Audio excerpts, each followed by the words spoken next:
yang kita juga turut doakan dan senantiasa membersamai seluruh warga Metro khususnya, ataupun kita yang datang ke sini ziarah dan talabul ilmi pada umumnya, baik di Inspektorat Biro Kesra pun demikian, di seluruh stakeholder pemerintahan Kota Metro Lampung ini. Mudah-mudahan Allah senantiasa jaga dengan ketakwaan, karena para pemimpin yang bertakwa itu bukan hanya doanya yang diijabah, tapi seluruh berkah yang terkandung di lingkungannya akan dibuka oleh Allah Subhanahu wa taala. Quran surah ke-7 Al-A'raf di ayat ke-96, walau anna ahlal qura amanu wattaqu lafatahna 'alaihim barakatim minas samai wal ardh. Kalau satu penduduk negeri itu bisa beriman dan meningkatkan takwanya kepada Allah, maka Allah akan membuka semua pintu keberkahan di langit dan di bumi. Barakah itu ziyadatul khair, bertambah nilai kebaikan. Jadi iman dan takwa itu membuat kita menjadi lebih baik, perilakunya baik, pandangannya baik, pendengarannya baik, tulisannya baik, kakinya melangkah ke tempat-tempat yang baik. Kalau pemimpinnya mampu meningkatkan takwa, maka semua kebijakannya pun akan baik. Dan ketika menjadi baik, dijamin oleh Nabi sallallahu alaihi wasallam dalam hadis yang diriwayatkan oleh sahabat Abu Hurairah radhiyallahu taala anhu, doanya cepat dijawab. Thalathatun la turaddu da'watuhum, ada 3 golongan yang doanya cepat dijawab oleh Allah Subhanahu wa taala. Urutan pertamanya al-imamul adil. Al-imamul adil, pemimpin yang bijaksana, yang dasar kebijaksanaannya itu didasari dengan nilai keimanan dan ketakwaan kepada Allah Subhanahu wa taala. Jadi bukan sekedar bijak, tapi adil itu bijaknya yang bersumber dari ketakwaan kepada Allah Subhanahu wa taala. Alhamdulillah, ini masjidnya sudah namanya Taqwa, dan ini kali ketiga saya datang ke sini, dan mudah-mudahan di yang ketiga kita hadir membersamai, insyaallah jamaahnya bisa lebih baik dibandingkan dengan sebelumnya. Tidak cukup dengan amin, kita harus buktikan dulu ya. Baik, insyaallah ini materi-materi baru, karena kita masuk di awal tahun yang baru. Saya kemarin baru datang dari Amerika, pakai pesawat, itu alhamdulillah menjadi penerbangan terpanjang saya seumur hidup. Jadi saya terbang dari Washington, singgah di Dubai, kemudian di Jakarta, di Cengkareng, itu setahun Bu saya terbang. Berangkat tahun 2002, nyampe tahun 2023. Berangkat 31 Desember 2022, di pesawat ganti tahun 2023. Anda bayangkan, itu perjalanan terpanjang seumur hidup. Tapi kesannya menjadi banyak, karena di situ ada renungan bagaimana kemudian merubah diri kita menjadi sukses, bahagia, dan meraih kemuliaan yang sejati di hadapan Allah Subhanahu wa taala. Materi malam ini kita akan bahas tentang pedoman Al-Quran menuju kesuksesan dan kebahagiaan di 3 alam.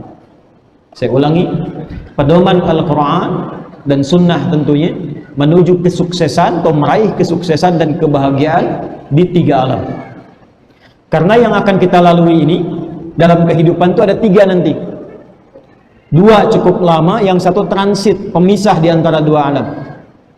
Yang 1 yang sekarang sedang kita lalui, kita berada di alam dunia namanya, yang singkat, cepat, ringkas. Karena itu disebut dengan dunia. Dari kata dana yadnu dunuwan fadunyaan, sesuatu yang cepat, padat, ringkas, dan rusak sifatnya. Jadi setiap yang berada di dunia ini itu sifatnya rusak, fana. Bapak ibu simpan gelas, nggak diapa-apain tuh, kotor, lama-lama rusak. Pakaian simpan di luar, nggak usah diapa-apakan, lama-lama berdebu, rusak. Itulah dunia.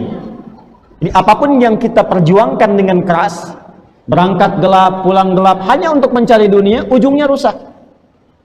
Kalau bukan kita yang tinggalkan dunia, dunia akan meninggalkan kita.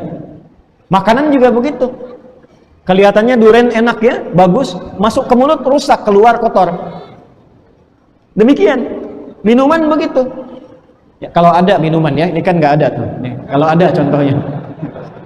Nggak, ini contoh aja. Minuman juga begitu. Ya, kelihatannya bening kalau ada. Tapi waktu masuk ke dalam mulut, diolah di perut, rusak, keluarnya kan kuning. Keluar kotor, itulah dunia. Jadi orang yang terlalu fokus pada dunia, mengejar dunia, pada hakikatnya kalau tidak sadar, tidak ada rumusnya, dia sedang mengejar kerusakan. Dia sedang mengejar sesuatu yang tidak bernilai. Karena itu perlu ada panduan, bagaimana yang dikejar ini punya nilai, sehingga tidak menghasilkan kerusakan pada akhirnya. Satu, dunia. Yang kedua, sifatnya cepat. Jazakallah khair. Dunia ini. Saya cuma kasih contoh tadi, saya tidak minum ya. Yang kedua, cepat. Kayaknya baru kemarin ya, saya kesini ya. Sekarang ada di sini lagi. Padahal sudah berlangsung berbulan-bulan. Kayaknya baru tadi Anda bangun, sekarang sudah malam lagi. Kayaknya baru tadi nyampe tuh, sekarang sudah ada, ternyata lewat beberapa jam. Itulah dunia. Nanti kata Nabi, semakin dekat ke akhir zaman, semakin cepat lagi. Ya, nanti tandanya kata Nabi, taqarubul aswaq. Di antara tanda yang mendekatkan ke akhir-akhir masa itu, nanti pendahuluannya taqarubul aswaq. Pasar mudah diakses. Kalau dulu berangkat ke pasar pakai ojek, pakai angkot, sekarang keluarkan handphone, klik, datang sendiri. Kemudian taqarubuz zaman, masanya semakin dekat. Dulu kita berangkat rasanya lama, sekarang naik pesawat baru terang, naik pesawat ke atas sudah gelap. Ya, terbang lagi sedikit lagi, tiba-tiba sudah mulai cerah. Sore lagi, pagi lagi, cepat waktunya. Itulah dunia. Jadi kalau nggak disiapkan sejak awal, berlangsung cepat. Anda malam ini nggak tahajud, cepat sekali datang subuh. Kadang-kadang bangun jam 3, mau baca doa masih begini kan? Begitu sadar udah jam 6 ya. Cepat sekali. Kalau lewat amalan di malam ini, nggak bisa diulang besoknya, karena cepatnya itu. Itulah dunia. Alam yang kedua adalah alam transit, waiting room.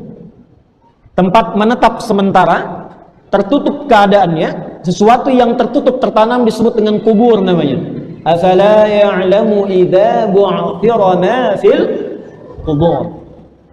Dia memisahkan dengan alam yang selanjutnya. Tak nampak keadaan di dalamnya, tapi pemisah. Sesuatu yang memisahkan antara dua alam yang tak menyatu, tapi berada dalam satu bagiannya disebut barzakh namanya. Kayak air di lautan, yang tawar dengan yang asin ketemu, tapi nggak kelihatan pemisahnya. Itu barzakh. Bainahuma barzakhul la yabghiyan. Fabi ayyi ala'i rabbikuma tukadziban. Nah, di alam kubur pun mesti nikmat. Di sekarang kita tinggal tempatnya luas. Alhamdulillah harta cukup. Makanan enak. Tinggal nyaman, fasilitas lengkap.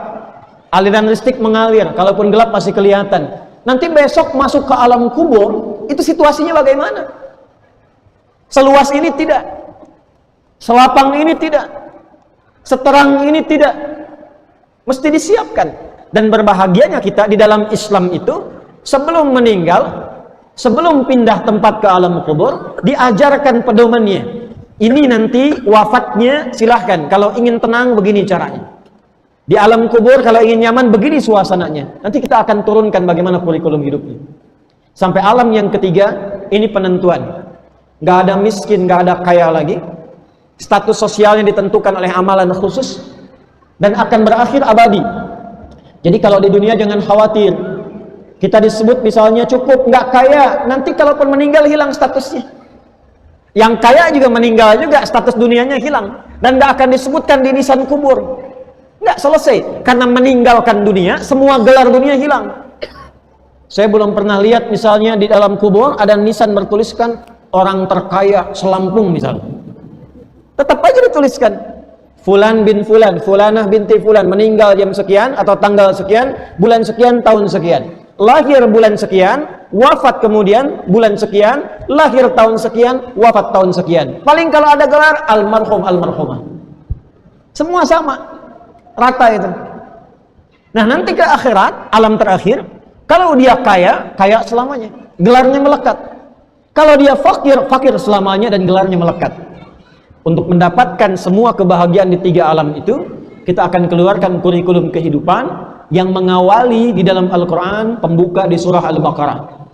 Kita akan pelajari dengan singkat 5 ayat saja, di pertemuan malam hari ini, dan kuncinya nanti ada pada ayat yang kedua sampai dengan ayat yang kelimanya, yang tempatnya insya Allah menjadi nama sifat dari bagian nama yang melekat pada masjid ini, yang di Quran perubahannya disebutkan sebanyak kurang lebih 240 kali. Bismillahirrahmanirrahim. Kita mulai dengan ayat yang kelima dulu.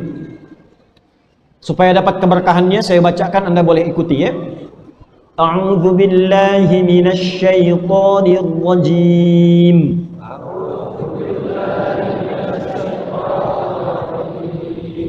Bismillahirrahmanirrahim. Kita langsung ke ayat 5-nya. Ulaika ala hudan min rabbihim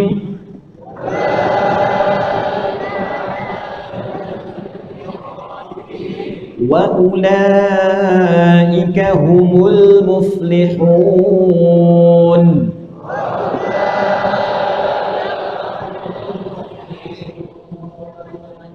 Baik, Bapak dan Ibu, saya mau tanya nih, kalau kira-kira ada orang yang paling baik, populer, kemudian juga punya kekuatan untuk membantu, terus dia senantiasa membimbing kita, senang tidak? Enak tidak? Bapak Ibu kalau diperhatikan sama Pak Wali Kota, senang tidak? Diberikan akses, kalau ke metro, nih kemana saja mudah, senang tidak? Nah, dalam bahasa Arab, memberikan perlindungan, memberikan pernyataan yang melekat sifatnya, kemana aja diperhatikan sehingga diberikan akses yang mudah, itu disebut dengan ala hudan. Ala hudan, bukan fauqa pakai ala. Ini bedanya begini, ini saya punya spidol nih, saya contohkan. Spidol adanya di mana sekarang? Di atas meja. Ini spidol di mana sekarang? Di atas meja juga.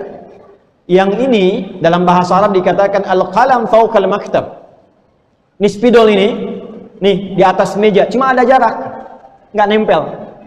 Tapi kalau sudah begini, kita katakan al-qalam 'alal maktab. Spidolnya ada di atas meja tapi nempel. Ada orang-orang yang ditempel terus oleh hidayah Allah Subhanahu wa taala. Ditempel terus oleh perlindungan dan petunjuk Allah Subhanahu wa taala. Jadi semua aktivitas yang ia kerjakan senantiasa dibimbing oleh Allah. Dia mau kerja, diberikan perlindungan oleh Allah. Jadi memulai sesuatu selalu berkah. Dia cari kerja gampang karena Allah kan punya semua akses. Nggak pernah keluar uang untuk nyogok, nggak pernah keluar keringat yang begitu besar. Setiap mau mengerjakan apapun mudah aksesnya. Wa qur rabbi adkhilni mudkhala sidqin, saya bacakan tadi. Allah bilang, katakan aja, kau mau mulai apapun aku bimbing dengan bimbingan yang terbaik. Punya masalah, dibuka aksesnya sehingga solusi datang dengan cepat. Apapun yang dia kerjakan, di rumah berkah, di kantor berkah, di jalan mudah. Karena begitu dekatnya dia dengan Allah, petunjuk Allah melekat pada dia selama dia beraktivitas dalam kehidupannya. Itu yang dimaksud ulaika ada hudam mir rabbihim. Kemana-mana dapat petunjuk Allah. Memandang ini Pak, mau lihat, matanya dibimbing. Sehingga apa yang akan dia lihat itu mendapatkan cahaya dari bimbingan Allah. Nggak semua dia lihat.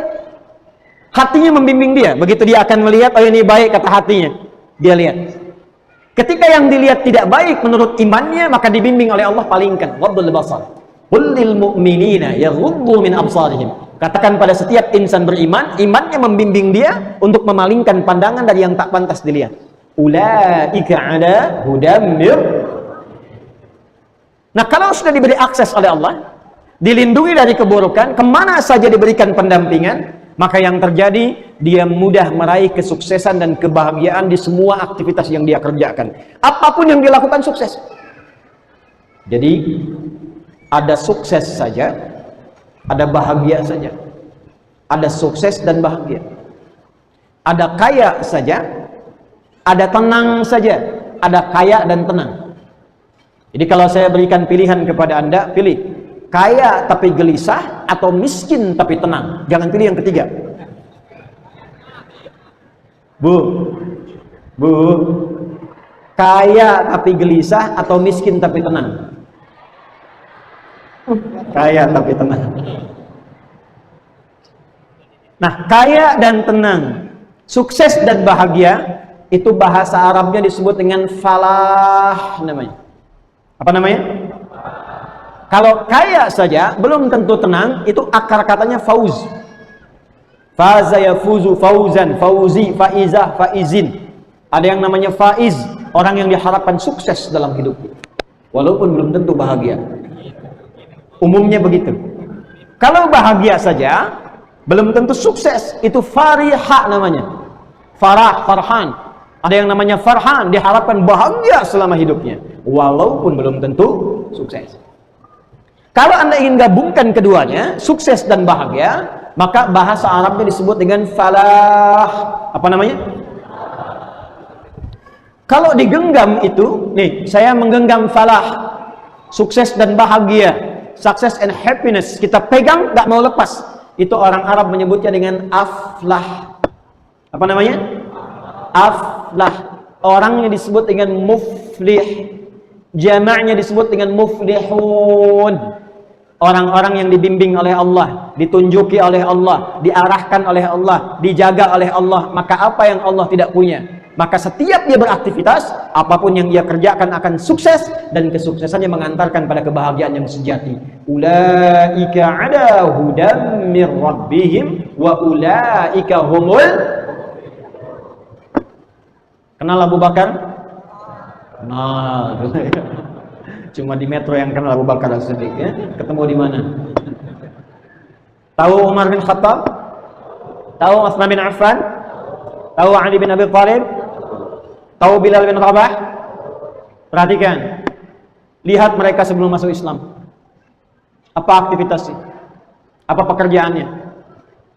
Yang menarik ketika mereka masuk Islam, benar Islamnya, dekat dengan Allah, dikasih akses oleh Allah. Demi Allah saya katakan, Nabi dalam wafatnya itu memiliki 12.000 orang sahabat, dan tidak ada satupun di antara sahabat ini beraktivitas kecuali sukses semua dan bahagia di semua level kehidupan, dalam 4 jenis pilihan hidup. 4 jenis ini ada yang pilih harta, makanya ada yang dagang, ada yang bisnis, ada yang usaha. Banyak sahabat Nabi yang begitu. Abdurrahman bin Auf, Utsman bin Affan radhiyallahu taala anhuma, Tamim ad-Dari. Itu begitu masuk Islam, dipraktekkan ilmu ini, demi Allah saya katakan, mereka bekerja, mereka berdagang, mereka berbisnis. Hasilnya mereka tidak menjadi orang kaya. Yang terjadi kebangetan kayanya.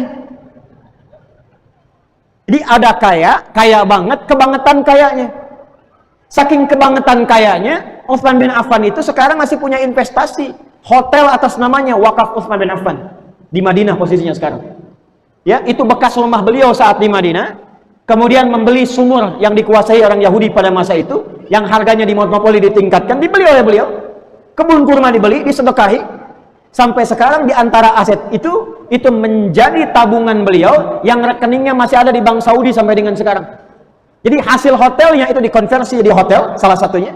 Hasilnya disimpan di tabungan, orangnya sudah meninggal 15 abad, rekeningnya masih ada. Kebangetan kayanya itu. Perhatikan saat masuk Islam dengan sebelum masuk Islam. Abdurrahman bin Auf masuk Islam dari modal pakaian, jadi orang paling kaya nomor 1 di Madinah.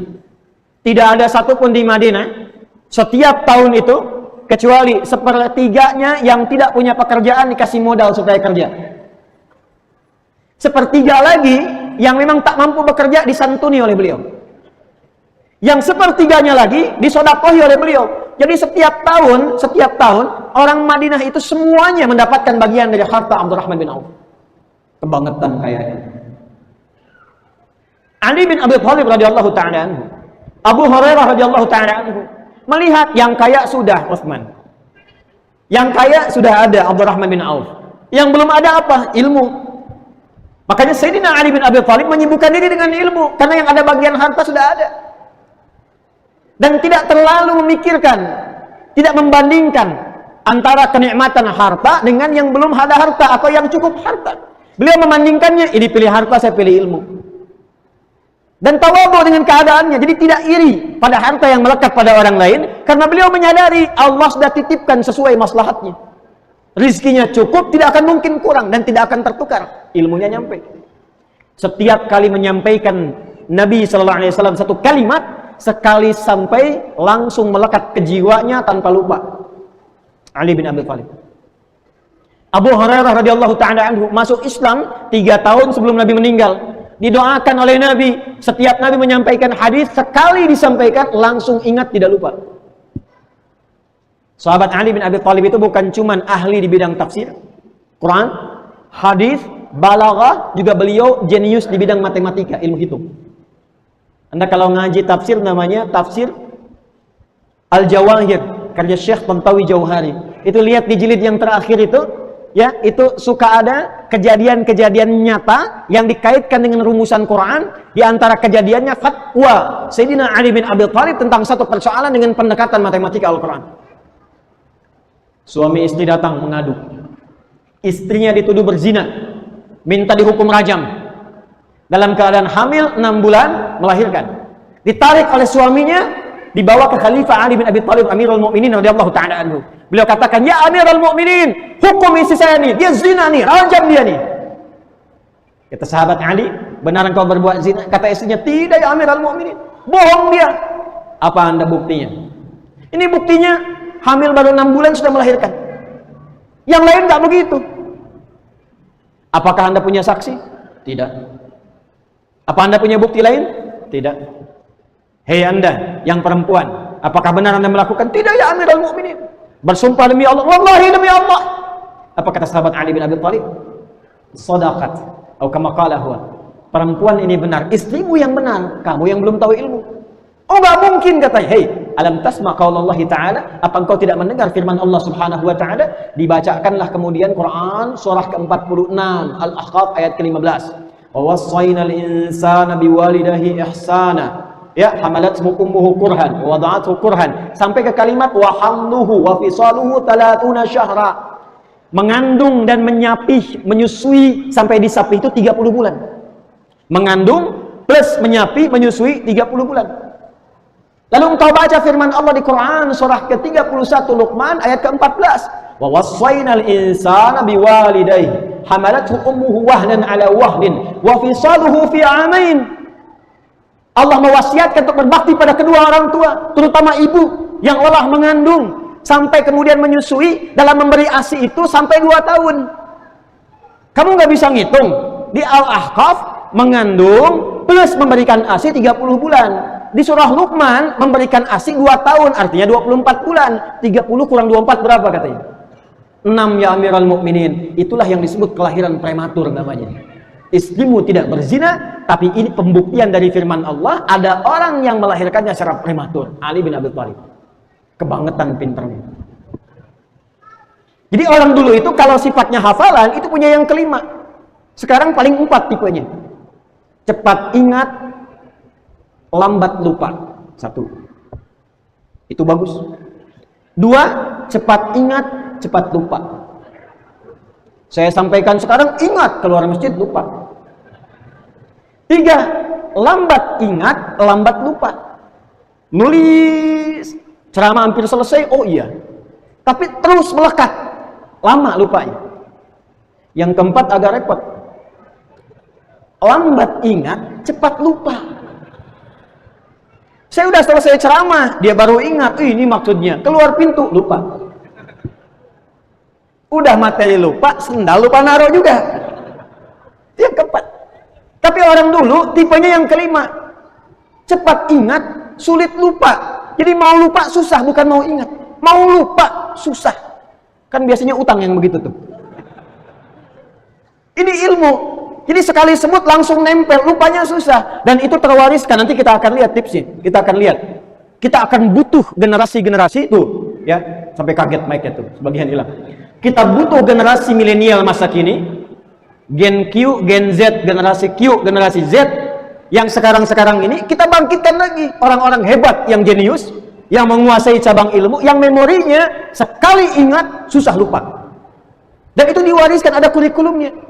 Bukan cuma sahabat Nabi, kurikulumnya dipakai oleh tabi'in. Jadi Dipakai oleh imam-imam besar. Imam Asy-Syafi'i sekali baca ingat, sulit lupa. Setelah itu siapa diwariskan? Imam Al-Bukhari. Dari kecil dibacakan sekali langsung ingat, sulit lupa. Semua dulu begitu. Kenapa sekarang menurun? Boleh jadi kurikulum kehidupannya tidak dipelajari dengan serius sehingga kita belajar sekedarnya saja.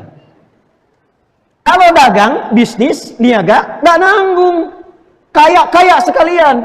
Sehingga Anda bisa beribadah lewat harta itu. Bisa zakat, bisa infak. Dulu orang itu bisnis buat ibadah, bukan untuk foya-foya. Kalau yang foya-foya udah banyak. Abu Jahal, Abu Lahab, yang abu-abu begitu tuh banyak. Ya. Jadi nggak keren. Yang keren itu iman kita membimbing harta itu untuk menjadi maslahat. Itu yang keren. Jadi kalau cuma punya mobil baru sedikit putar-putar metro, bunyikan klakson, pim-pim, itu nggak keren. Abu Jahal udah duluan. Yang keren itu dia berniaga untuk beramal saleh. Dia berniaga bisa berzakat. Dia berniaga bisa haji. Dia berniaga bisa umrah. Dia niaga untuk menghajikan dan mengumrahkan keluarga dan teman-teman sekitarnya. Itu yang keren. 3, ada yang melalui kedudukan. Umar bin Khattab jadi pemimpin. Amr bin As itu diplomat. Jago orangnya, radhiyallahu ta'ala anhu. Itu ekspedisi. Bukan kirim paket ya, ekspedisi maksudnya. Ekspedisi merantau jalan, melihat keadaan bumi. Dari Afrika Utara, dimulai dari Mesir, Amr bin As radhiyallahu ta'ala anhu. Bawa satu grup, satu majmu'ah, satu kelompok. Termasuk ikut diantaranya tukang cukurnya Nabi SAW. Dari Mesir ke Libya nyebrang. Wafat tukang cukurnya Nabi, dimakamkan ada dorihnya di kota Tripoli itu. Dari Libya ke Tunisia, Aljazair, Maroko, nyebrang sampai ke Syam. Sekarang 4 negara.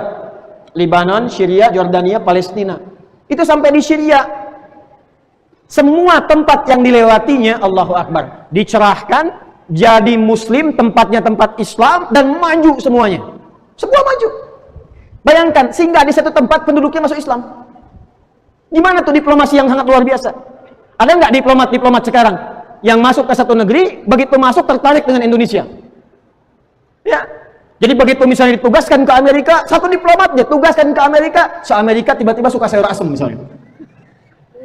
Ini masuk ke Mesir, masyarakatnya masuk Islam.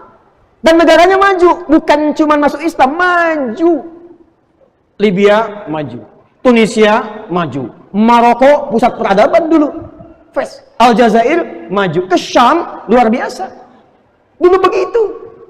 Dan itu dahsyatnya luar biasa. Sampai Afrika Utara nanti jadi provinsi pada masa keemasan Islam. Itu provinsi. Gubernurnya namanya Musa bin Nusair. Panglimanya, ya, Pangdam istilahnya ya, Kodam Afrika Utara gitu ya. Baik, panglimanya siapa namanya? Tariq bin Ziyad. Ketika diminta bantuan di Iberia itu sekarang masuk wilayah Spanyol dan bagian Portugal. Minta tolong dibantu, dikirimkan Tariq bin Ziyad ke sana. Tariq berangkat, diiringi 10.000 orang, datang ke sana dibantu, dikembangkan, dijaga, sampai tumbuh peradaban 7 abad, Anda bayangkan. Sampai sekarang masih ada bekasnya. Istana Alhambra, Granada. Nanti kalau ada waktu, kapan-kapan main ke Spanyol. Ya main ke Wai Halim, main Wai Kambas, main kapan-kapan ke Spanyol. Nambung, siapkan ya. Mudah-mudahan sebelum ke sana bisa haji, bisa umrah ya, insyaallah. Baik, tidak cukup dengan amin, nabung dari sekarang, siapkan. Ya, amin itu letaknya setelah iyyaka na'budu wa iyyaka na'budu dulu, baru ketika nasta'in dijawab oleh Allah. Apa bentuk na'budunya? Ikhtiar, tambah ibadah mal, tambah sedekah, kumpulkan, insyaallah akan dikabul. Itu contoh dengan kedudukan. Dan ketika menjadi tokoh di zamannya, punya kedudukan, ada yang pimpinan tertinggi, presidennya, khalifahnya, ada yang kemudian gubernurnya. Dulu negara-negara itu bagian provinsi. Ada yang wakilnya, bupatinya, wali kotanya, sampai ke kecamatannya. Tidak pernah mereka membuat kebijakan, kecuali kebijakan itu menyejahterakan seluruh rakyatnya. Pernah dengar Umar bin Abdul Aziz? Beliau mimpin itu singkat sekali, singkat, gak lama kepemimpinannya. Satu periode selesai dan gak lama. Tapi tahukah Anda, di masa beliau sampai viral kisahnya, zakat itu sulit disalurkan di negeri Islam itu karena kenapa? Semuanya sudah maju. Sulit menemukan mustahik. Sampai zakat itu disalurkannya keluar dari tempat itu. Padahal rumus nabinya tu'khadhu min aghniyaihim wa turaddu ala fuqaraihim. Diambil di lokal itu, jangan serahkan ke pusat dulu. Jadi kalau di metro ada potensi zakat berapa? 1 miliar.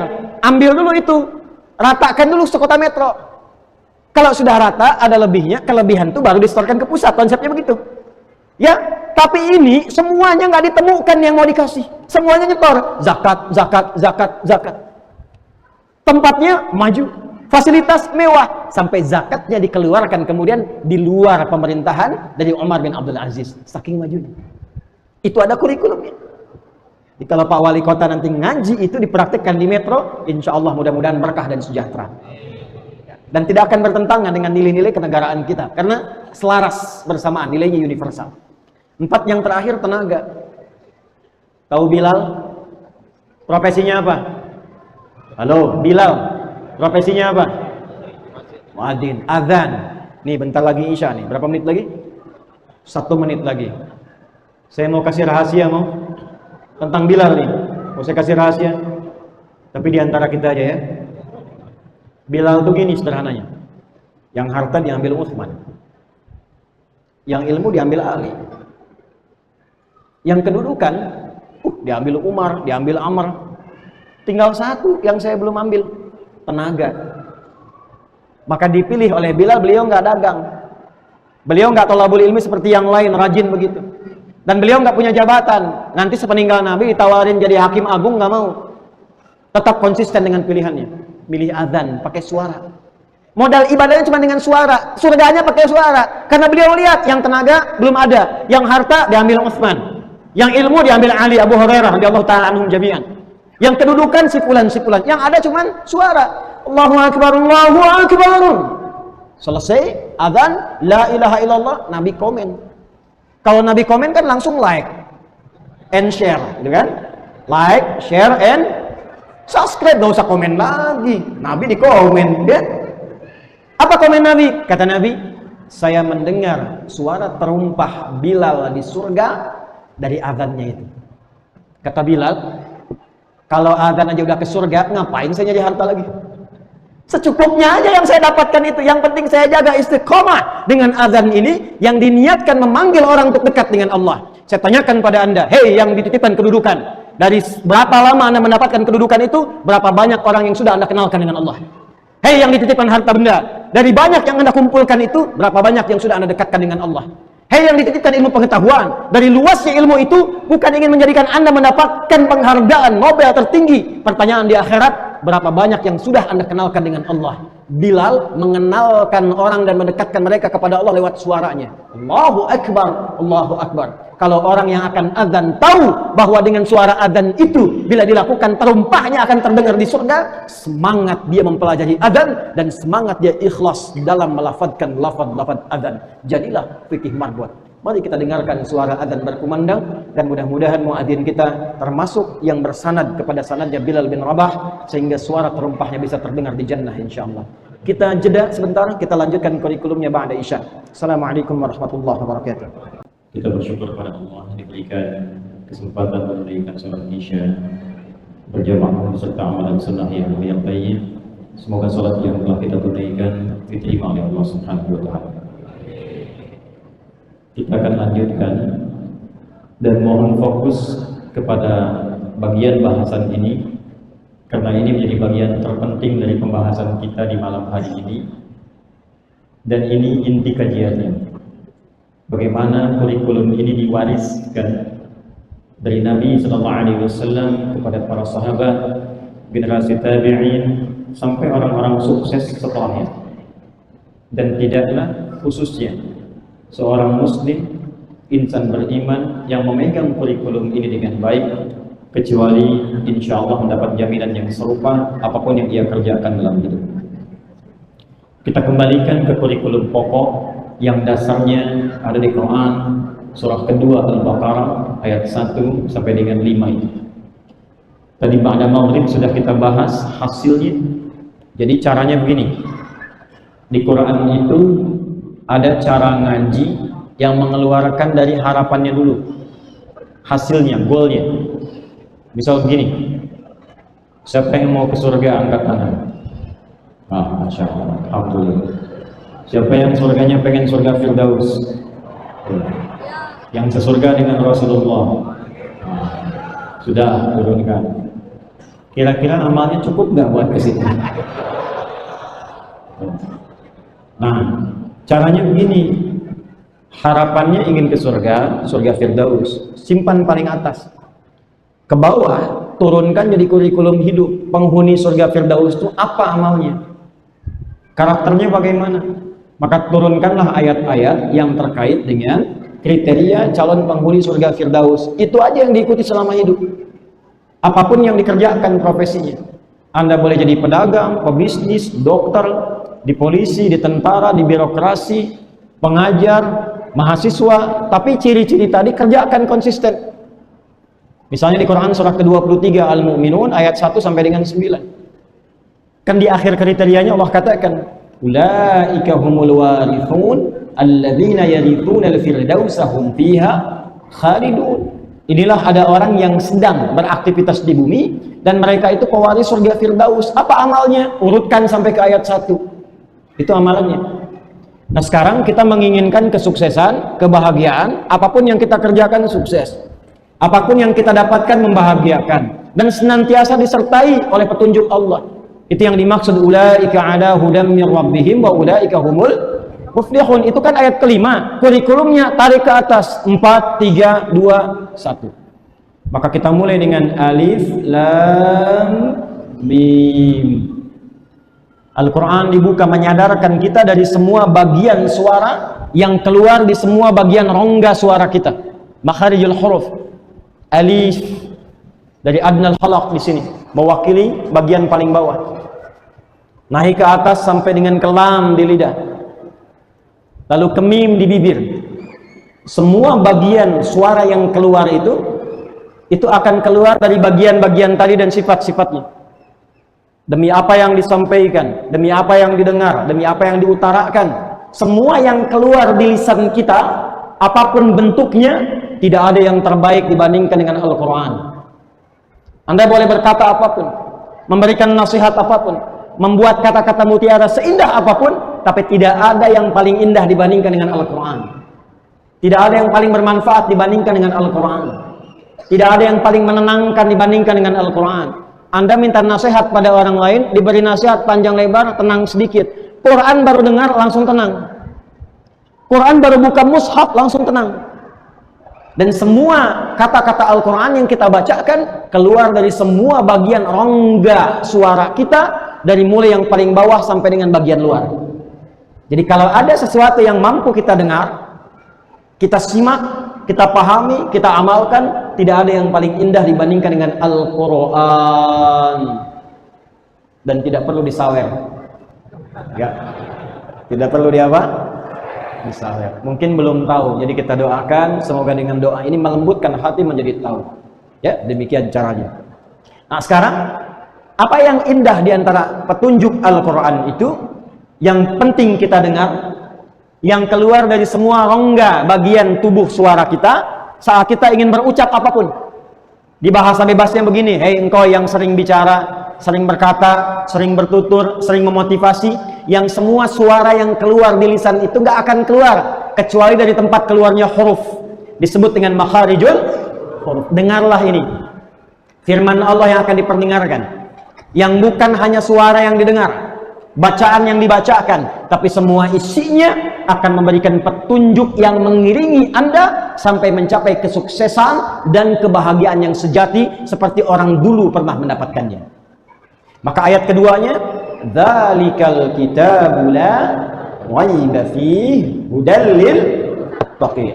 Maka sebelum dibacakan, sebelum diperdengarkan, sebelum kita pelajari, yakin dulu bahwa semua isi Quran itu semua berisi pedoman kehidupan bagi orang yang ingin meraih kemuliaan, kebahagiaan, dan kesuksesan.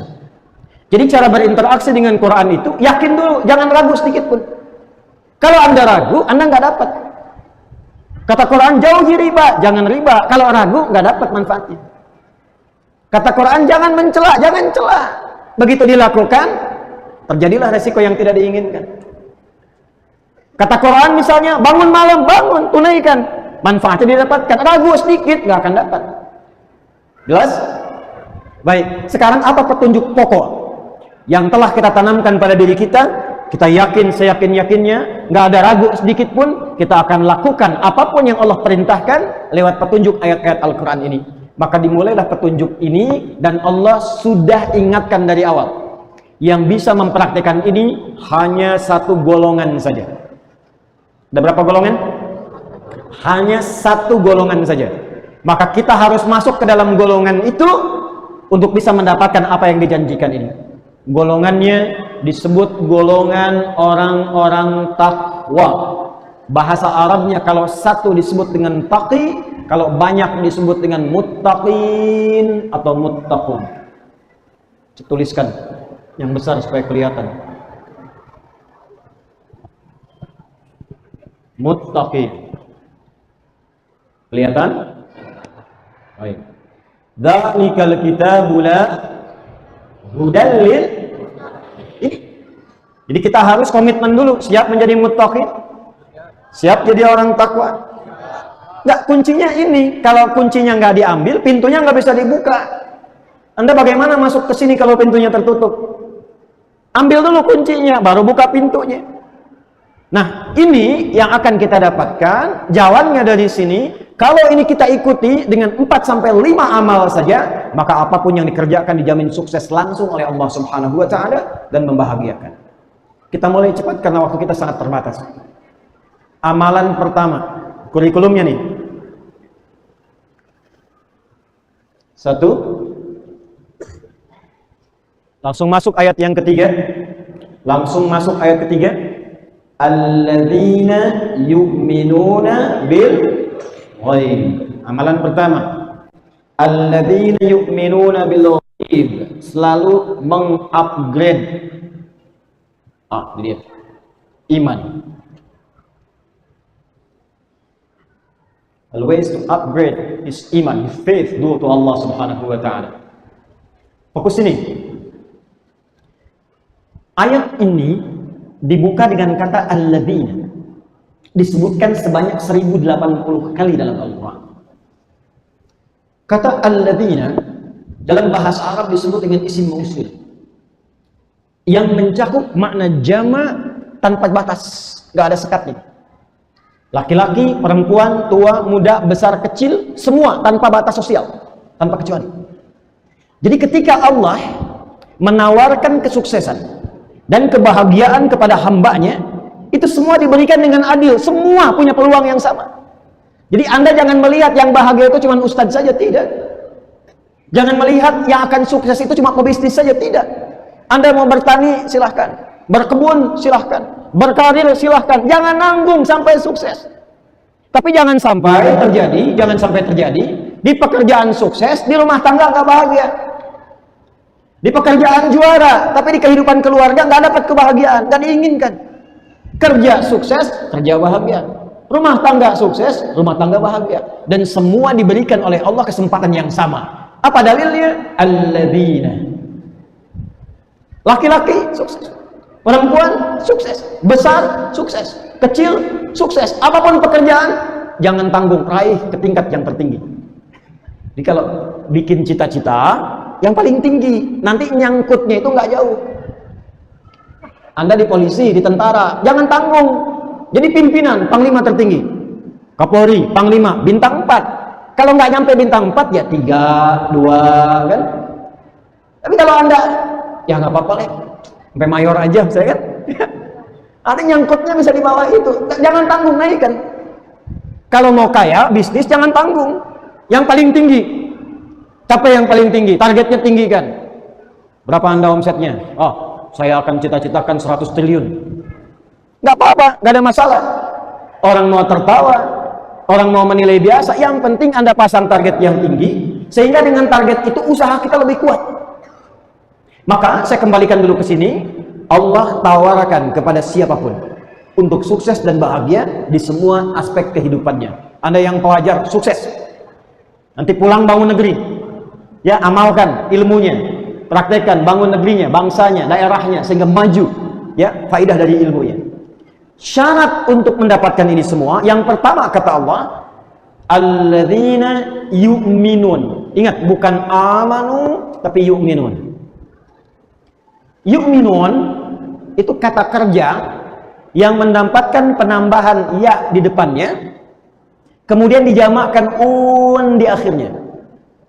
Kalau ada kata kerja dalam bahasa Arab, fi'il, di depannya ada huruf satu di antara 4 huruf, anita. Apa nama hurufnya? Anita. Namanya huruf mudhara'ah, mudhari'. Jadi kalau ada ibu Anita, ibu mudhari' itu. A-nya hamzah, N-nya nun, I-nya ya, ta-nya ta. Setiap ada kata di depannya salah satu huruf, kalau bukan hamzah, nun, ya atau ta, disingkat anita, maka dia punya 3 arti, 3 makna. 1, sedang berlangsung sekarang present. Yang kedua, terus berlangsung, nggak putus, continuous. Yang ketiga, sampai ke depan, sampai selesai kehidupan, future. Present, continuous, future. Sekarang, terus berlangsung sampai kapanpun. Itu fungsi 1 di antara 4 huruf, hamzah, nun, ya, ta. Allah membuka ayat ini dengan mengatakan, orang sukses itu dibuka semua peluangnya, termasuk mencapai bahagia. Syarat pertamanya, dia terus menjaga dan meningkatkan imannya, baik sekarang, terus berlangsung sampai kapanpun. Kunci sukses dan bahagia yang pertama bukan harta, bukan kedudukan, bukan ilmu, tapi iman. Poinnya ini, kuncinya.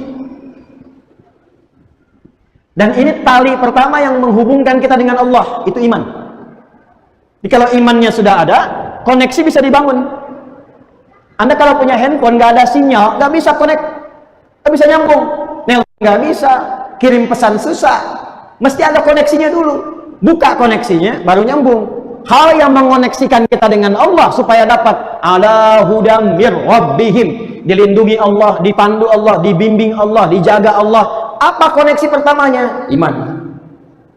Tapi bukan iman biasa, iman yang terus ditingkatkan sampai mendapatkan satu tanda yang disebutkan dalam Al-Quran dan dikuatkan dalam hadis Nabi SAW. Sekarang cek tanda ini. Kalau sudah ada tanda ini dalam diri kita, berarti berbahagialah, kita memiliki bagian pertama dari tanda kesuksesan dan kebahagiaan. Bawah ini tinggal buka amalnya, apapun yang Anda kerjakan, jaminannya langsung dari Allah Subhanahu wa Ta'ala. Ini bukan motivasi ya, saya bukan motivator ya, tapi ini langsung, jangan diragukan, langsung pesan dari Allah sang pencipta kita. Perhatikan, buka Quran surah ke-6 Al-An'am ayat 82. Ini tanda pertamanya. Orang sukses, orang bahagia di 3 alam, dunia, alam kubur, sampai akhirat. Tanda pertamanya adalah orang yang mampu mengupgrade imannya sampai dia mendapatkan ciri-ciri berikut. Alladzina amanu wa lam yalbisu imanahum bizulmin ulaika lahumul amnu wa hum muhtadun. Ada ayatnya? Dan orang-orang yang beriman itu, yang imannya benar, dia jaga, dia tata, benar imannya. Perhatikan, ulaika lahumul amnu. Ciri pertamanya, orang yang terus meningkatkan iman, menjaga iman, kelihatan sekali orangnya tenang. Secara pribadi tenang. Bahkan ketenangannya digambarkan oleh Nabi SAW dalam hadis yang diriwayatkan oleh Al-Imam Al-Bukhari, dan hadis ini ditempatkan di topik iman. Imam Al-Bukhari menulis kitab namanya Al-Jami' As-Sahih Al-Musnad Al-Mukhtasar min umuri Rasulullah sallallahu alaihi wasallam wa sunanihi wa ayyamihi. Disingkat Sahih Al-Bukhari. Ada 97 topik di dalamnya. Pertama, kitab Bad'ul Wahyi, kedua kitabul iman, ketiga kitabul ilmi sampai ujungnya tentang kiamat dan syafaat. Nah, di tempat 2, topik yang kedua, kitabul iman, nomor hadis yang ke-16. Dan dikuatkan oleh Sunan At-Tirmidzi. Al-Imam At-Tirmidzi menguatkan di kitab sunannya nomor hadis 2624, 2624. Perhatikan kalimatnya. Kata Al-Quran, ulaika lahumul amnu. Orang yang imannya benar, terus di-upgrade, terus naik, gak bercampur ya dengan hal-hal yang mengotori iman, sampai dipastikan dia mendapatkan kenikmatan iman. Maka yang pertama kata Allah, ulaika lahumul amnu. Dia mendapatkan ketenangan dengan imannya, tenang, nyaman. Apa ciri terlihat dari ketenangan imannya itu? Thalathatun man kunna fihi wajada halawatal iman. Ada 3 hal pokok yang kalau dia mendapatkan 3 ciri itu, dia mendapatkan nikmatnya iman. Insyaallah. 1, ayyakuna Allah wa rasuluhu ahabbu ilaihi min siwahima. Min siwahuma. Dia menjadikan Allah dan Rasul sebagai prioritas. Prioritasnya Allah dan Rasul. Contoh gini. Dia mau makan nih. Apa makanan yang dibenarkan oleh Allah? Yang halal misalnya. Ya ayyuhan nasu kulu mimma fil ardi halalan thayyiban. Maka halal itu membimbing imannya. Karena itu ketika dia mencari yang thayyib, itu imannya disebutkan dulu. Quran surah kedua ayat 172. Ya ayyuhalladzina amanu kulu min thayyibati ma razaqnakum. Begitu dipanggil imannya, dia nggak mikir halal lagi, karena imannya langsung membimbing dia pada yang halal. Di orang yang imannya itu sudah melekat pada dirinya, yang prioritas itu Allah dan Rasul dia. Mau makan, dia nggak pikir yang haram, langsung yang halal. Mana yang halal? Lalu begitu akan makan, dia ingat, dia cari bagaimana Nabi mengajarkan cara makan. Idza quddimat ta'amu khudh biyadika biyaminika ma yalik. Kalau makanan itu dihidangkan, ambil dengan tangan kananmu yang paling dekat denganmu. Samillah, sebut nama Allah, bismillahirrahmanirrahim, makan. Dia praktekkan. Dia mau jalan, dia lihat bagaimana Allah menyukai jalannya orang-orang yang dengan iman dia berjalan. Wa ibadur rahmanil ladzina yamshuna 'alal ardi hauna. Hamba Allah yang penyayang itu kalau jalan, jalannya bagus. Wa idza khatabahumul jahiluna qalu salama. Dia enggak ganggu orang. Dia naik motor, enggak usil sama orang. Dia naik mobil enggak merasa hebat. Dia jalan kaki enggak merasa tinggi. Dia hormati orang lain. Dia jaga lingkungan. Kalau ada yang mengejek, memprovokasi, dia mendoakan. Allah imannya. Iman menjadikan dia tenang. Tenang. Dan menariknya, orang-orang sekitarannya pun merasa tenang dengan hadirnya dia. Itu, pernah nggak merasakan? Pulang ke rumah, anak-anak nyaman dengan Anda. Istri nyaman dengan Anda. Di kantor, orang nyaman dengan Anda. Di kampus, teman-teman sekuliahan nyaman dengan Anda. Terus upgrade diri sampai merasakan ketenangan itu dan menjadikan tuntunan Allah dan Rasul sebagai prioritas. Kedua apa? Ini yang paling menarik. Ternyata iman yang bagus ini nggak berdiri tunggal, sifatnya nggak personal, tapi bisa diwariskan pada orang sekitarannya. Yang kedua yang mendapatkan kenikmatan iman, kata Nabi Shallallahu Alaihi Wasallam, ketika dia mampu saling mencintai karena Allah. Masya Allah. Maaf ya, melihat orang lain itu bi'ainir rahmah. Ada orang lewat nggak nyapa, alhamdulillah, mungkin sedang buru-buru iman. Ada orang mencela, oh masya Allah, mungkin belum tahu iman. Hilang sendal, cari dulu. Nggak ketemu, alhamdulillah, amanah sendal sudah saya tuntaskan dan berhenti di Masjid At-Taqwa. Mudah-mudahan jadi saksi jannah di akhirat nanti. Amin itu maksudnya hilang sendalnya. Masya Allah, iman. Jadi orang yang dapat kenikmatan iman itu antara anugerah dengan musibah, dua-duanya sama. Saat ada suka dia bersyukur, saat ada duka dia bersabar. Jadi dua-duanya sama aja, diposisikan sebagai ujian. Makanya kata Nabi, ajaban li amril mu'min. Orang kalau sudah benar imannya, perkaranya mengagumkan. Semua nggak ada bedanya. Semua dilihat sebagai ujian yang melahirkan pahala. Dapat kedudukan, inna lillahi wa inna ilaihi raji'un. Ujian dari Allah. Bukan untuk pamer. Dijaga, bikin kebijakan yang baik. Jalan-jalan lihat masyarakat, tanya jawab, didengar aspirasi, dibikin kebijakan yang menyejahterakan. Kalau muslim, ajak muslimnya untuk ibadah ke masjid, tunjukkan keteladanan kepada muslim toleran, didengar aspirasinya, didengarkan, diberikan kebaikan-kebaikan. Iman. Ikut kontestasi nggak terpilih, alhamdulillah. Alhamdulillah, dia sabar dengan itu. Tetap dia berbakti dengan ilmu yang dititipkan oleh Allah kepadanya. Jadi antara suka dengan duka posisinya sama. Saat suka ada syukur, saat duka ada sabar. Semua ujian. Itu ajaban. Yang ketiga, dia konsisten pada kebaikan. dan imannya menjaga dia pada keburukan sampai di level nggak suka ketika merasakan atau melihat sesuatu yang tidak baik. Misal ada tayangan TV misalnya, tayangan nggak bagus, nggak sengaja terlihat, bukan cuma dipalingkan, apa tayangan seperti ini nggak layak ditonton, ganti aja. Kalau semua channel begini, ganti channelnya sekalian. Iman. Jadi orang beriman itu semua yang keluar manfaat. Makanya ujung ayatnya Allah sampaikan, perhatikan kalimatnya, wa hum muhtadun ulaika ala hudam mir rabbihim. Ala hudan itu kalau melekat kepada orangnya disebut muhtad, jamaknya muhtadun, orang yang ditunjuki oleh Allah. Nanti hasilnya apa? Semua bagian tubuhnya, ini bagian pertama, semua bagian tubuhnya dari ujung kepala sampai ujung kaki, ya, itu semuanya dibimbing oleh imannya supaya mengerjakan semua yang bermanfaat. Bapak Ibu boleh cek, mau sambil main lato-lato di belakang mau tidak, ya.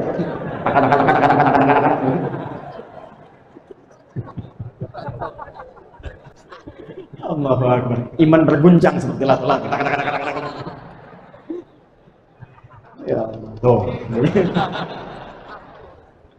Allahumma sholli alaihi wasallam. Saya pulang dari Amerika, saya lihat banyak yang berubah di dunia ini. Saya tanya pada anak saya, di mana nak kabarnya? Buya bertanya-tanya. Apa ini? Saya tanya kawan saya, apa ini? Buya bertanya-tanya. Apa itu? Allahu Akbar. Jadi kelato-lato ya. Itu iman. Jadi kalau kita riset dari ujung kepala nih, contoh gini, mata nih ya, mata itu fungsinya melihat.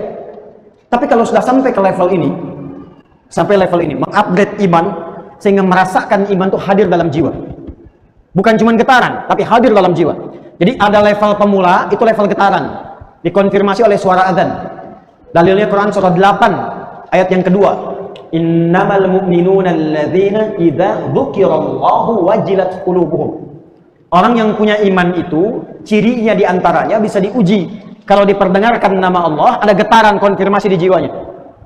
Karena itu 5 kali dalam sehari diperdengarkan nama Allah, didengar telinga kita. Telinga ini bahasa Arabnya udhun, jamaknya azan. Azan itu jamak dari kata udhun, artinya telinga. Maka diperdengarkan 5 kali dalam sehari setiap pergantian waktu. Kalimat pertamanya apa? Allah. Allahu Akbar, Allahu Akbar. Kedengaran, yang dengar telinga, tapi yang konfirmasi hati. Makanya di hati kecil kita mengatakan, membisikkan, cepat, sudah azan. Pernah nggak merasakan itu? Nah kalau nggak punya iman, nggak ada getaran itu. Allahu Akbar, Allahu Akbar. Suara apa nih kenceng banget? Kecilin. Nggak usah marah, artinya belum ada iman. Belum ada iman. Kalau mengaku beriman, baru sampai mulut, belum sampai hati. Ada lagi dalilnya di Quran surah ke-49 ayat 14. Qalatil a'rabu amanna qul lam tu'minu walakin qulu aslamna walamma yadkhulul imanu fi qulubikum. Orang Arab Badui dulu berkata, ya Muhammad sallallahu alaihi wasallam, kami telah beriman. Kata Allah, ya Muhammad, katakan pada mereka, kalian belum beriman yang benar. Baru berislam, ucap syahadat, cuman di lisan imannya, belum sampai ke hati. Makanya nggak ada konfirmasi. Jadi kalau Anda dengar azan Allahu Akbar, Allahu Akbar, ada yang protes, apaan sih ini? Anda nggak beriman? Saya beriman kok, tapi nggak gini juga misalnya kan? Ini berarti yang dimaksud Quran surah Al-Hujurat ayat 14. Doakan, bukan dicela, didoakan. Dan ditunjukkan kepada kebenaran. Anda kalau di bandara dengar suara ribut nggak protes? Kenapa ketika dengar azan Anda harus protes demikian? Di bandara kan tiap waktu, attention please, maklumat, ya. Mohon perhatian. Setiap waktu tuh nggak ada yang protes, berisik enggak kan? Ya. Kenapa yang mendengarkan kita, mendekatkan kita kepada Allah, mengonfirmasi iman kita, katanya beriman. Kalau yang belum beriman jangan disoal, didoakan. Ini yang mengaku beriman menyoal. Itu yang patut digarisbawahi. Itu konfirmasi dasar. Nanti kalau sudah melekat menjadi yu'minun, orangnya mukmin, jamaknya mukminun, maka imannya bukan hanya jadi getaran, tapi jadi sinyal yang membimbing semua bagian tubuh. Maka ketika mata akan melihat, Allah memerintahkan pada imannya, bimbing matanya. Quran surah ke-24, surah Cahaya, An-Nur, ayat 30 untuk laki-laki, 31 untuk perempuan. Kullil mu'minin, imannya dulu. Yaghuddu min absarihim. Katakan pada pria-pria yang merasa sudah mukminin, punya iman, mengupgrade imannya. Yaghuddu min absarihim, bimbing pandangannya. Lihat yang baik. Yang tak baik menurut imannya palingkan. Makanya mata ini ketika melihat objeknya netral semua. Apapun yang dilihat. Tapi yang membedakan nanti iman. Ini gambar gak bagus nih, kata imannya. Kalau akal itu cuma mencerna, akal itu cuma merumuskan. Iman itu memberikan nilai pada pencernaan akal. Diperintah akal, rumuskan itu nggak benar. Kalau nggak punya iman, dianggap benar aja. Makanya saya kemarin di Amerika, saya nggak lihat ya, dengar cerita aja gitu. Ya. Yang aurat tampak, gambar biasa, yang sana sini. Alhamdulillah Ustaz datangnya musim dingin. Kalau musim panas, di sini katanya terbuka semua. Dalam hati Ustaz emang lihat ya. Tapi kita lihat ya, gambarannya apa? Itu dianggap biasa karena nggak ada iman. Menurut akalnya itu pakaian terhormat. Menurut akalnya itu biasa. Menurut iman itu nggak biasa, mengumbar syahwat, bisa memancing maksiat, bisa menjadikan perilaku yang tidak normal nantinya. Sedangkan manusia itu makhluk terhormat, diciptakan itu dengan mulia. Quran surat 17 ayat 70. Walaqad karramna bani Adam. Kami telah muliakan, kata Allah, dengan keagunganku semua anak cucu Adam. Makanya Allah jaga supaya semua bagian tubuhnya mulia. Dipakein pakaian supaya mulia, dibedakan dengan binatang. Dijaga supaya lisannya tidak bertutur yang tidak mulia. Dijaga supaya tangannya tidak bertindak yang tidak mulia. Dijaga supaya pandangannya tidak menatap yang tidak mulia. Dijaga untuk kemuliaan. Makanya muncul hukum haram. Haram itu seakar dengan kata hurmah, hormat. Kenapa muncul haram? Menjaga kehormatan supaya tidak hilang martabat kita di hadapan Allah Subhanahu wa taala. Sebab kalau sudah maksiat, kehormatannya runtuh. Coba diviralkan. Ini ada anggota dewan fulan, hobinya nonton film porno misalnya. Terus viral, kehormatan Anda runtuh. Ada orang mencela, ini ustadz senangnya mencela. Yang didapat bukan ilmunya, aibnya yang menyebar, kehormatan Anda runtuh. Makanya turun iman, membimbing tubuh kita, menjaga kita menjadi terhormat. Dan muncul hukum haram, bukan ingin menyulitkan, tapi menjaga kehormatan. Kullil mu'minin, katakan bagi yang punya iman, yaghuddu min absarihim, ghaddul basar. Imannya yang membimbing nanti. Ini nggak bagus, palingkan. Ini mengundang syahwat, jangan pertahankan, alihkan. Ini merusak pikiran, jauhkan. Saya punya kawan, dia sekarang kuliah di Kanada. Teman sekamar saya di pesantren. Spesialisasi di bidang neurologi. Jadi kajiannya itu mengkaji saraf yang menyambungkan ke otak. Di antara risetnya tentang gambar-gambar pornografi. Ternyata itu lebih berbahaya dari narkoba, candu. Hati-hati itu. Pornografi itu lebih berbahaya daripada narkoba dan langkah tangga pertama menuju LGBT. Hati-hati itu. Jadi kalau ada orang, bukan kita ya, misal nih, terbawa arus lihat gambar yang tak layak, itu jadi candu, langsung nyangkut di memorinya. Dijaga oleh setan. Makanya kalau Anda pernah dengar riwayat, kalau melihat sesuatu yang tak pantas sekali aja, cepat palingkan. Sekali itu bukan begini sampai kedip ya, karena ada salah paham tuh hadisnya. Kan sekali sama belum kedip begini. Astagfirullah, begini. Cepat palingkan. Ya, selanjutnya setan. Sebab sekali melihat, nyangkut nanti di memori kita tuh. Dan setan bermain di situ. Itu Masya Allah bisa lebih cepat hafal dan ingat sampai bayangannya dibandingkan dengan mushaf yang kita baca tiap hari. Dan bisa merusak. Nah itu yang dijaga oleh Islam. Iman kita menjaga, palingkan supaya tidak merusak. Sebelum jadi perilaku, ada pornografi, ada porno aksi. Beda. Pornografi dalam konteks apa? Interaksinya pandangan, pendengaran, kata-kata. Kalau sudah porno aksi dilakukan, nah itu pengantar pada keburukan. Iman datang membimbing supaya kita tetap dalam kemuliaan. Imannya dulu. Perempuan sama ayat 31-nya. Wa kullil mu'minati yaghuddna min absarihin. Dari mata turun ke mulut dulu, baru ke hati. Dari mata turun ke lisan. Lisan iman dulu, baru lisannya. Quran surah 49 ayat 11 sampai 12. Ya ayyuhalladzina amanu la yaskhar qaumun min qaum la yaghtab ba'dukum ba'dha. Hei orang-orang yang telah punya iman, imannya dulu. Pasti kata Allah, iman itu akan menjaga lisanmu dari sifat saling mencela. Aku berikan lisan bukan untuk mencela, merendahkan orang lain. Aku jadikan lisan untuk berkata yang mulia, yang baik-baik. Tak mampu diam, maka muncul hadis Nabi.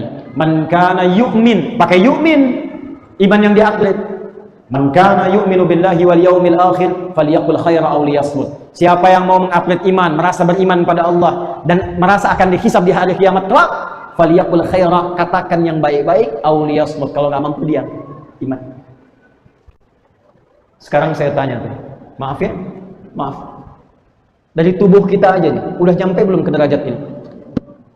Makanya Nabi itu nggak ngasih dunia dulu. Apa Anda kira Abdurrahman bin Auf langsung kaya ketika masuk Islam? Tidak. Utsman langsung kaya? Tidak. Ali langsung pintar? Tidak. Abu Hurairah langsung hebat? Tidak. Bilal langsung kuat? Tidak. Yang ditata itu hatinya dulu, karakternya dulu, karakter moralnya dulu, pribadinya dulu. Lewat iman ini, pendidikan iman. Makanya mereka menjadi tangguh. Dan iman itu dipertahankannya luar biasa. Bilal diseret, diikat dalam batu besar, di tempat yang terbentang luas. Ya, di lapangan, diikat di atas batu, yang batunya dipanasin dulu, musim panas loh. Nggak seperti panas di sini, masih ada uapnya. Uap kering. Kalau pernah ke Mekah, musim panas, terasa tuh panasnya. Lihat gunung-gunung di Sahara itu. Dipanasin batunya, ditarik, diikat di atas batu, dicambuk. Irtad, murtad kamu, keluar dari iman. Irtad, apa jawabannya? Enteng aja. Ahad, irtad, ahad, irtad, ahad. Gimana tuh bisa pertahankan itu?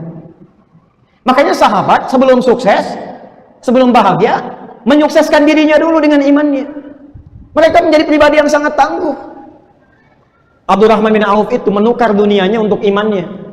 Kata orang-orang Quraisy, kalau kamu beriman pada Muhammad, ingin ikut hijrah, kami ambil semua hartamu, silahkan ikut ke Madinah sana, ke Yathrib sana, cuman bawa pakaian aja, jalan kaki. Dipertahankan, nggak apa-apa, saya berangkat. Iman. Sehingga yang terjadi apa? Kalau punya kedudukan, jujur, disiplin, sabar, baik. Kalau punya harta, dermawan. Kalau punya ilmu, luas ilmunya, berbagi dalam kebaikan, ikhlas menyampaikannya. Itu yang dibutuhkan tuh, itu sekarang. Nah sekarang jangan jauh-jauh dulu. Anda pengen kaya, menata harta, menata diri aja belum sanggup, pengen kaya. Alih-alih maslahat, jadi maksiat nantinya. Belum sanggup menata diri, begitu diberikan harta, datangnya ke tempat maksiat, dipakai maksiat, kumpulnya dengan orang-orang perbuat maksiat, dikerjakan di tempat yang tidak disukai oleh Allah dan Rasulnya. Makanya sebelum sampai dapat amanah harta, kedudukan, ilmu, apa yang dilakukan? Perbaiki diri dulu. Supaya memandangnya yang baik, mendengarnya yang baik, berucap yang baik, berjalan ke tempat yang baik. Begitu dititipkan kedudukan, andanya sudah baik, maka kedudukan itu ditempatkan pada tempat yang baik. Ya, jadi kadang-kadang kalau Anda bekerja belum dapat sesuatu, jangan langsung disimpulkan. Jangan langsung disimpulkan. Boleh jadi Allah menginginkan kita baik dulu, lalu semua hasil ikhtiar kita akan dirapel semuanya, diberikan dalam akumulasi bentuk yang lebih besar. Kadang-kadang kita nggak sadar. Usaha sebulan nih, nggak dapat nih.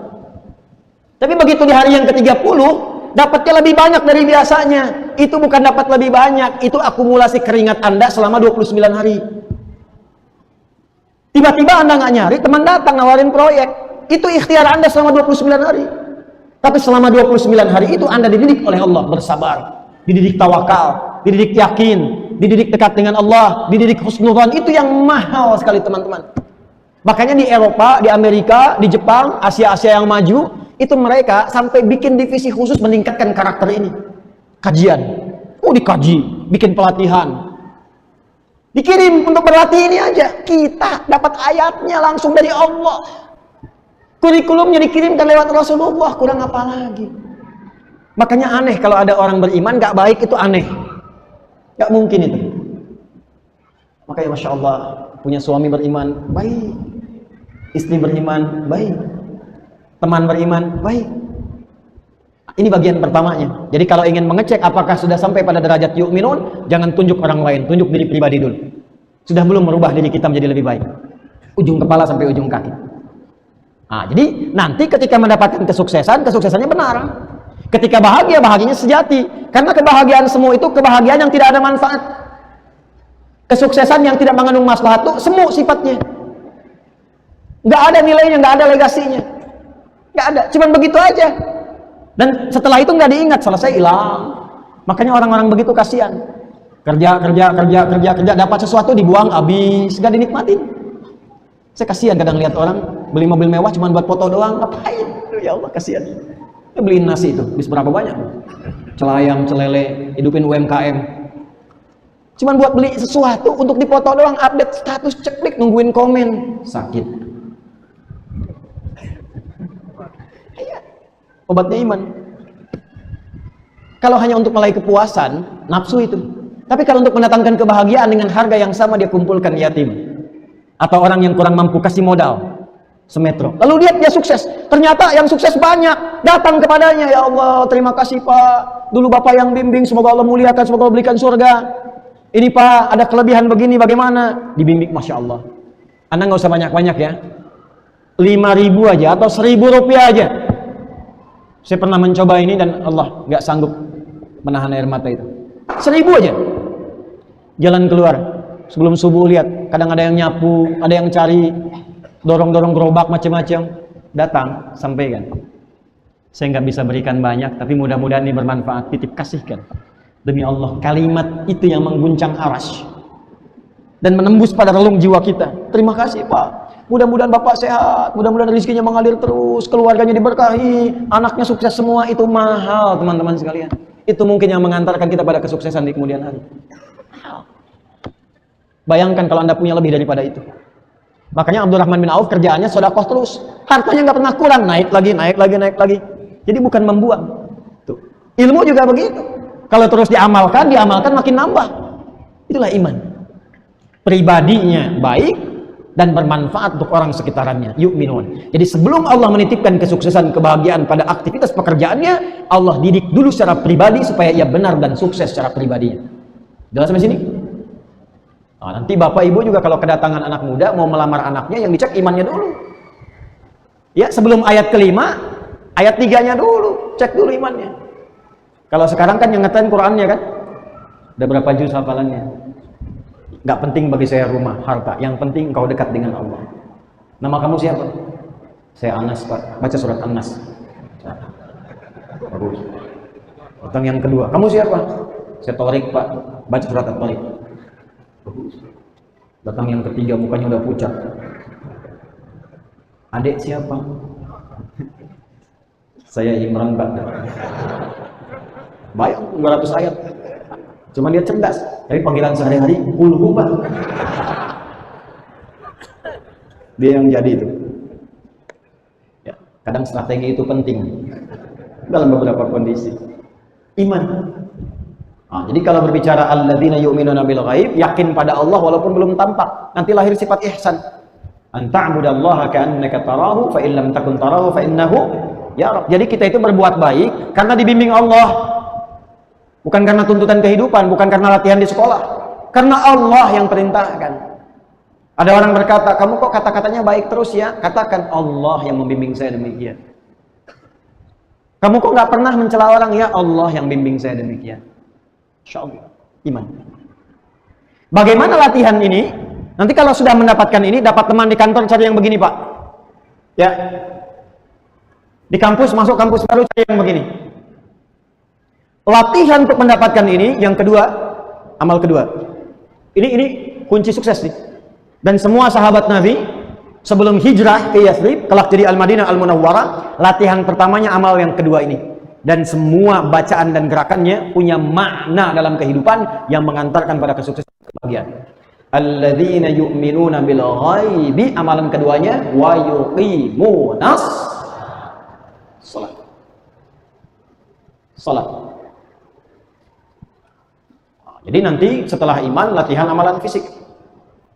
Bangun koneksi dengan Allah. Salat tuh gini ya, bisa ditulis begini, shad lam alif ta marbutah gitu. Kadang begini, shad lam waw ya, kemudian alif tegak ta marbutah.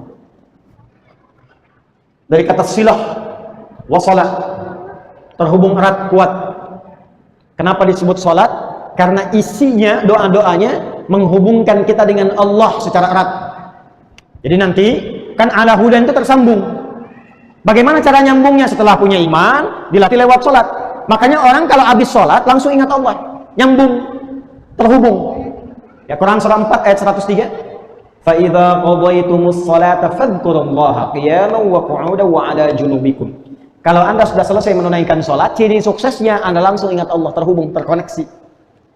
Dia berdirinya ingat Allah. Jadi kalau ingat Allah itu nggak mungkin maksiat. Anda keluar dari masjid nggak mungkin tertukar sendal, nggak mungkin, karena ingat Allah. Bismillahirrahmanirrahim. Mana sendal saya ini? Ah, alhamdulillah. Pakai, nggak akan tertukar, karena saat dia pakai ingat Allah. Nggak mungkin orang ingat Allah berbuat maksiat, nggak mungkin. Nggak akan bersanding nama Allah yang mulia dengan perbuatan maksiat. Saya belum pernah dengar ada orang minum whisky pakai Bismillah. Bismillahirrahmanirrahim. Malu dia, imannya menolak. Ataupun kalau nggak ada iman, hatinya mencela. Pasti itu. Mana sendal saya? Kok nggak ada? Oh, ini dia. Lupa saya. Pakai aja dia. Padahal dia ke masjid At-Taqwa nggak pakai sendal. Problem. Berarti ada yang nggak benar dalam sholatnya. Dua kata. Satu, yuqimun, maaf, benar, tegak. Jadi jangan cuma sekedar sholat, datang kayak main lato-lato, takut. Naik turun. Ah, pasti nggak benar sholat itu. Pasti nggak benar. Takut. Naik turun, salam aja. Ya, itu belum benar. Latih sholat dengan khusyuk, nikmati. Nanti ada babnya sendiri. Bukan di kajian kita ya, yang fikih sholat. Kita terangkan, ada maknanya. Apa maknanya menghadap kiblat, apa maknanya berdiri, apa maknanya tegak begini, kenapa sejajar dengan bahu. Saya awal pertama ke Lampung tuh. Awal pertama, jamaah masih 40 orang dulu. Itu fikih sholat. Alhamdulillah telah kami ajarkan tuh. Dari awal wudhu, menghadap kiblat, berdiri sampai selesai, sampai salam. Coba cek lagi itu. Itu ada maknanya semua. Lakukan dengan benar. Kalau benar nanti akan membentuk pribadi yang baik. Innas sholata tanha 'anil fahsya'i wal munkar. Nah, itu latihan iman itu. Nah, kemudian saya langsung ke kurikulum. Lihat tulisannya. Alif lam shad.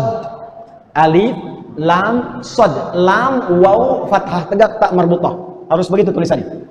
Wa yuqimunas shalah. Itu maknanya, bentuknya bentuk tunggal tapi bermakna jamak. Secara singkat melebihi salat fardu tambah sunnah. Kalau ingin imannya di-upgrade, jangan cukupkan pada yang fardu. Kalau yang fardu itu yang standar. Orang yang imannya standar, 5 waktu aja. Kalau ingin Anda dapat derajat yu'minun, naik terus imannya, tambah sholatnya dengan nafilah yang sunnah. Latihan dengan yang dekat dulu, dengan sholat fardu, jangan jauh-jauh. Yang dekat nempel namanya rawatib. Subuh ada 2 rakaat sebelum subuh. Latihan sebelum subuh 2 rakaat dulu. Duhur sebelum duhur ada 4. Kalau nggak bisa 2. Ba'da duhurnya 2. Sebelum asar ada sholat mutlak 4 rakaat. Ba'da maghrib ada 2. Ba'da isya ada 2. Latihan itu dulu.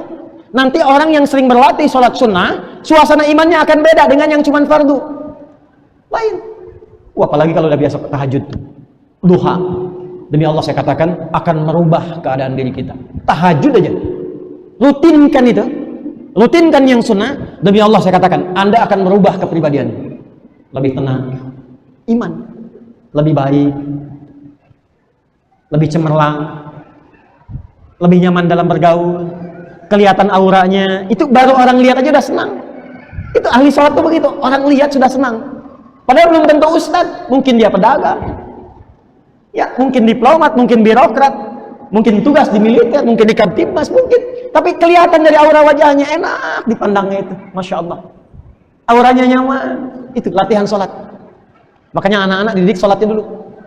Dan riset menunjukkan sholat itu diantara amalan pokok yang bisa meningkatkan kecerdasan kalau benar dilakukan. Makanya Ibnu Sina tuh kalau lupa Avicenna itu bukan buka kitab, sholat 2 rakaat. Imam Al-Bukhari mau nulis Sahih Al-Bukhari, setiap satu hadisnya sholat 2 rakaat. Sholat dulu baru nulis. Jadi begitu sholat tenang ditulis. Ibnu Sina lupa masuk masjid, sholat 2 rakaat, ingat lagi. Orang sekarang tuh kadang lebih hebat daripada Ibnu Sina. Sholat ingat semua. Jemuran ingat, sendal ditaruh di mana ingat, handphone belum dibalas, status belum diupdate, muncul semua. Tapi bukan karena imannya. Saya cepat ya, ini bagian terakhir. Maaf, kita sampai jam berapa? Oh iya, baik, siap. Ya, karena ini spesial ya malam hari ini. Silakan. Saya jam 9 selesai, Anda sampai subuh sih silakan. Kita ada 10 menit lagi. Fokus ini baik-baik. Amalan kedua, saya cepat ya. Jadi sholatnya jangan cukupkan fardu. Kalau ingin dekat dengan Allah, aksesnya cepat kepada Allah, melekat pada diri kita petunjuk Allah dan membimbing pada kesuksesan, tambah kuantitas salatnya. Naikkan kualitasnya latihan. Nikmati. Kemudian yang ketiga, wa mimma razaqnahum. Ini amalan fisik yang kedua, yang ketiga amalan harta, berbagi. 3, gemar berbagi. Tuh. Menunjukkan Islam itu tidak baik sendirian, tapi juga soleh dalam sifat sosial. Dan Allah tidak menyebutkan di situ berbaginya kepada orang Islam saja. Cek di metro ini, mungkin tetangga Anda ada yang non-muslim, yang Kristen, yang Hindu, yang Buddha, yang Konghucu dan sebagainya. Cek. Anda ada harta, ini amalan fisik. Imannya bagus, cek tetangga. Ya. Kadang meminta atau tidak meminta. Yang tidak meminta seperti masak makanan. Jangan lihat dia kaya atau cukupnya. Rumahnya bagus, tinggi, tapi Anda masak, baunya nyampe ke situ. Langsung nyampe dari lantai 1 ke lantai 3. Yummy. Sekarang baunya itu pindah dari bau asap ke bau status. Bikin status di Instagram. Menu hari ini opor ayam. Enak ya.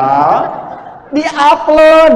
Di-uploadnya di Cikaso di Bandung, nyampe ke Chicago di Amerika.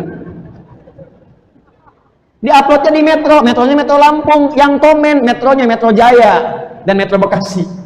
Baunya nyampe ke sana tuh. Sedangkan hadis mengatakan siapa yang masak makanan baunya nyampe ke tetangga, maka bagi dia. Walaupun cuma kuahnya. Tapi baca hadisnya yang betul ya. Maksud hadis itu, sekalipun masak kuah atau kuahnya kuah A, isinya B, bagi supaya tetangga nggak salah paham. Itu Nabi tuh visioner. Sekarang banyak bumbu beragam. Bumbunya opor, yang dimasaknya tempe. Tapi opornya opor ayam, bumbunya opor ayam, tapi makanannya tempe. Nyampe ke tetangga, dikira masak ayam, padahal tempe. Bagi, itu maksudnya. Tapi jangan sampai Anda masak opor ayam, ayamnya Anda makan, kuahnya bagi tetangga. Tetangga tanya, kok cuma kuahnya? Hadis Nabi. Nabi. Anda yang salah, Nabi yang jadi tersangka. Ada tuh. Ya, itu maksudnya. Nah, tapi kan nggak dikatakan untuk beriman saja, untuk yang muslim saja. Yang muslim kasih, non muslim kasih. Ketika diberikan assalamualaikum, orang Islam, waalaikumsalam warahmatullahi wabarakatuh. Afwan nih, walaupun cuma sedikit, mudah-mudahan bisa dicobain nih, 1 panci opor ayam. Masya Allah. Alhamdulillah, antum baik banget, bukan baik, tapi hanya mencoba mempraktekkan apa yang Allah isyaratkan dalam Al-Quran. Ketok lagi. Siapa ya? Gitu kan? Kalau di Amerika knock knock katanya kan? Who? I'm Dion. Dion who? The only one for you. Masya Allah. Knock knock, selamat pagi, pagi, gitu kan? Dibuka, Pak Asep. Iya, alhamdulillah istri tadi baru masak. Ini ada opor, masya Allah. Sepanci lagi. Dia non muslim. Bapak baik banget, bukan baik. Tapi Quran mengajarkan saya untuk berbagi. Kenal Quran. Insya Allah. Jadi hidayah. Mudah-mudahan cocok ya. Insya Allah. Besoknya dia ketok rumah tuh pagi-pagi ngembaliin itu. Sudah assalamualaikum. Tadinya nggak ada tuh. Assalamualaikum. Tuh. Mahal. Opor ayam tuh seharga assalamualaikum. Dibuka oleh Anda. Waalaikumsalam. Pak Johan. Misal ya. Iya Pak, saya mau ngembaliin panci. Terima kasih, enak banget Pak. Alhamdulillah kalau suka. Tapi cuma mau numpang nanya juga Pak. Hari ini Quran nyuruh berbagi lagi apa enggak? Ada, tenang Pak. Hari ini semua ayam bukan jengkol. Alhamdulillah. Ini berbagi, dan berbagi itu menyenangkan. Gak harus banyak, gak harus mahal. Ada berbagi di rumah tangga, bagi senyuman, bagi kasih sayang. Bagi materi di hari-hari momentum yang mengingatkan hari pernikahan, ya, hari miladnya istri atau suami. Nggak usah tiup lilin, nggak usah macam-macam, nggak usah, ya. Langsung aja, datang, bawa doa, doakan, kasih hadiah. Ini wa mimma razaqnahum yud. Kan nafkah pertama kepada keluarga. An-Nisa ayat 34. Ar-rijalu qawwamuna 'alan nisa bima faddalallahu ba'dahum 'ala ba'dhin wa bima anfaqu min amwalihim. Pulang ke rumah, istri lagi cemberut, senyum, assalamualaikum, kenal kayaknya, masya Allah, selamat milad, tek, kasih bunga mawar, Wah, terima kasih ayah, Masya Allah. Padahal mawar itu dipetik dari luar yang sedang dia rawat itu. Bagaimana sih? Ini kan mama yang rawat. Iya, tapi ini obatnya. Sling, iPhone 14. Ini papa nabung loh, Mak. Setahun loh. Wah, papa baik banget. Nggak gitu juga kali. Enggak. Ini anak begitu. Ya. Nanti setelah itu dengan tetangga, dengan teman di kantor, promosi jabatan, ajak teman-teman. Ya, ajak. Makan bareng, satu divisi diajak. Oh, jangan cuma dikasihkan infonya aja, tidak. Ajak, syukuri nikmatnya bareng-bareng ini. Wa mimma razaqnahum yunfiqun. 4, saya cepat. Bagian terakhir, 2 terakhir. Walladzina yu'minuna bima unzila ilaika wa ma unzila min qablik. Yang keempat, banyak berinteraksi dengan Al-Qur'an. Please belajar sirah. 4. Al-Qur'an dan sirah. Please sirah. Sejarah. Quran itu kurikulum hidup. Bacanya begini. Bacanya kalau ingin tematik, Anda profesinya apa? Ini adik-adik misalnya ada yang pelajar, mahasiswa. Keluarkan ayat-ayat ilmu. Ayat ilmu di Quran. Cara menghafal bagaimana, cara menguatkan ingatan bagaimana, cara meriset seperti apa. Keluarkan ayatnya, pelajari. Nanti lihat sejarah orang-orang yang pernah sukses dengan itu. Banyak nanti. Al-Kindi, Al-Khawarizmi, Al-Battani, Ibnu Sina, dan seterusnya. Ya, Jabir bin Hayyan, Ibnu Firnas. Itu mereka orang yang dekat dengan Quran, riset jadi ilmuwan. Kembangkan itu. Praktekkan. Sekolah yang tinggi silahkan keluar negeri belajar yang tinggi. Itu dimulai dengan iman dulu. Iman, bagian pertamanya nih. Tapi riset di Quran, Quran surah 9 ayat 122. Wa ma kana al-mu'minuna liyanfiru kaffah. Bagian terakhir, falaula nafara min kulli firqatin minhum ta'ifatun liyatafaqahu fid din wa liyunziru qaumahum idza raja'u ilaihim la'annahum yahdharun. Silahkan menyebar merantau. Anda belajar ke Amerika, ke Inggris, ke Jerman, ke Jepang, ke Korea, yang ke Saudi, ke Jamiah Islamiyah Madinah, belajar kemudian ke Mekah, ke Ummul Qura, ke Al-Azhar, ke Sudan, ke Libya. Silahkan belajar. Dalami. Tapi kalau sudah sukses, pertama cara belajarnya sampai paham. Kata Quran, jangan sampai duduk di tempat belajar tapi nggak ngerti apa yang dipelajari. Duduk paling depan, pastikan paham, mengerti. Datang dan pulang beda. Datang belum paham, belum tahu, pulang paham. Nggak ngerti tanya.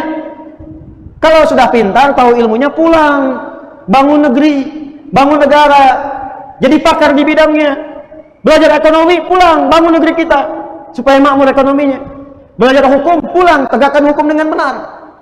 Belajar arsitek, pulang, bangun tata kota yang bagus sehingga tidak kumuh kesannya.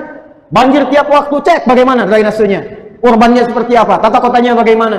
Di Dirgantara, pulang, bikin pesawat yang paling canggih. Apa nggak mampu kita? Mineral banyak, tambang banyak, emas, nikel, ya, macam-macam ada di sini. Cuman kita butuh orang-orang pintarnya yang punya iman nih. Yang muslim, bangun negeri, pulang, bangun negara kita. Ya, sampai maju, sukses, inspirasi. Ketika Anda berbakti seperti itu, ditanya oleh orang, kok mau Anda pulang berdedikasi? Sampaikan, Quran yang mengajarkan saya seperti itu. Makanya dulu orang-orang hebat kita itu, I was in US. When I was in Washington, I visited our embassy in Washington DC. It is very beautiful, you know. It's very antique also, the building. Its value is very valuable. Paham nggak? Pegal juga ya. Berkahnya sedikit-sedikit. Saya tuh ke Washington, ini nyata, mampir ke KBRI kita, Kedutaan Besar Republik Indonesia. Allahu Akbar, kita punya aset luar biasa. Dari 14 yang terindah di Amerika dan punya nilai berharga, salah satunya gedung KBRI kita, dan itu sudah milik Indonesia dengan lahannya. Aset yang sangat luar biasa. Anda tahu apa yang terjadi sejarahnya? Saya bertemu dengan salah satu sosok yang 30 tahun mengabdi di situ dan menceritakan sejarahnya. Secara singkatnya, dimiliki oleh orang kaya, imigran dari Irlandia, dia ingin bangun sesuatu yang mewah dan sebagainya. Delegasi Bung Karno datang ke Amerika. Salah satunya mau bangun kedutaan. Tadinya mau beli tanah luasnya 3 kali lipat di depan kedutaan Belanda. 3 kali lipat besarnya kedutaan Belanda. Pengen dibangun di Indonesia 3 kali lipat. Saking kesalnya Bung Karno dulu tuh. Luar biasa nasionalismenya tuh. Bikin 3 kali lebih besar daripada kedutaan Belanda supaya dia tahu kita sudah merdeka dan hebat dibandingkan dengan itu. Nyampe sana tiba-tiba lewatnya pas area yang di Washington itu yang sekarang ada KBRI. Dan orangnya lagi butuh uang, sedang punya masalah. Maka diputuskan yang ini aja, karena beliau kan juga luar biasa tuh. Cara pandang terhadap sesuatunya dalam dan jauh. Saya sekali mimpi ketemu Bung Karno, sekali. Ya, pernah mimpi. Lain waktulah saya cerita ya. Tapi ini visionernya tinggi, dibeli itu. Dibeli. Dan cash. Yang nilainya harganya 1,5 juta dolar pada saat itu, karena cash uangnya langsung, jadi diskon 335.000 dolar langsung cash. Pertanyaannya, uangnya dari mana? Ternyata itu pengusaha muslim Indonesia keturunan Arab yang cinta NKRI, ikut rombongan Bung Karno. Dulu tuh begitu. Diplomatnya kayak Haji Agus Salim, hebat, dahsyat, luar biasa, hafal Quran, dasarnya ini. Yang kaya-kayanya kumpul. Syarikat Dagang Islam kumpul semua tuh, Haji Saman Hudi, haji-haji semua tuh. Untuk apa? Bantu supaya lahir NKRI. Jadi apa yang dikerjakan itu balik kembali membangun negeri, supaya iman ini memasyarakat, supaya orang tahu beriman ini memajukan bangsa, beriman mencerahkan, beriman menginspirasi, beriman itu cinta negeri. Itu poinnya. Jadi ketika ditanya, kebanggaan kita itu imannya. Anda itu jadi orang baik karena imannya, jadi pejabat baik karena imannya. Dengan itu akhlak itu muncul, jadi dakwah, orang kenal Islam. Orang itu mudah kenal dan tertarik pada Islam dengan kata-kata kita yang diwujudkan dalam bentuk perilaku, dibandingkan cuma bicara saja. Akhlak tuh. Kenapa orang senang dengan Habib Nurmagomedov? Akhlak. Padahal bukan pendai. Muhammad Salah, ya. Akhlak dipraktekannya lewat ekspresi, lewat nilai-nilai. Itu yang kita butuhkan sekarang. Ya, di Qatar kemarin kan luar biasa ya. Tunjukkan akhlak, dan nggak banyak diekspos oleh media-media yang mainstream. Karena kenapa? Karena itu nyatanya Islam itu ada di situ. Yang dipraktekkan itu. Kita tarik nilainya ke Indonesia. Ayo, jangan ada orang jujur di metro kecuali yang paling jujur orang Islam. Yang paling disiplin orang Islam. Ya kan? Yang paling jujur orang Islam, praktekkan nih. Ini. Latihan. Yang keempat nih. Dari mana sumbernya? Quran, makanya rajin ngaji. Udah ada ayo cinta masjid ya? Ayo cinta Quran. Besok ngaji bikin kajian. Ini kan banyak nih, banyak nih. Berapa ribu nih yang ada sekarang ini. Kenapa Anda nggak bikin database? Itu dari mana aja? Nastar, W Halim, W Kambas, mana lagi? Daerah-daerah macam-macam tuh. Semua kan beda-beda ini. Kenapa sih Anda nggak persaudarakan? Kan Nabi itu datang ke Madinah yang pertama kali dipersaudarakan. Bikin linknya, bikin database. Saya dulu 40 orang. Saya tanya kalau saya ngaji berapa yang datang? Rata-rata 10 sampai 20 ribu. Itu kalau disatukan teman-teman sekalian jadi database. Siapa yang dagang? Bikin database-nya. Nanti saling mereferensikan. Hei teman-teman ini daerah anu, kalau beli Anda beras kesimpulan ya. Yang di sana kalau beli sayur kesimpulan ya. Kalau perlu bikin aplikasi, aplikasinya bikin, sambungkan semuanya. Yang dosen kumpul, bikin kelas gratis pada yang tidak mampu. Yang dokter kumpul, yang nggak bisa ke rumah sakit, Anda bikin pengobatan gratis. Sepekan sekali Jumat dia takwa buka praktek. Sepekan sekali Jumatan, jadi orang Jumatan itu senang dapat solusi.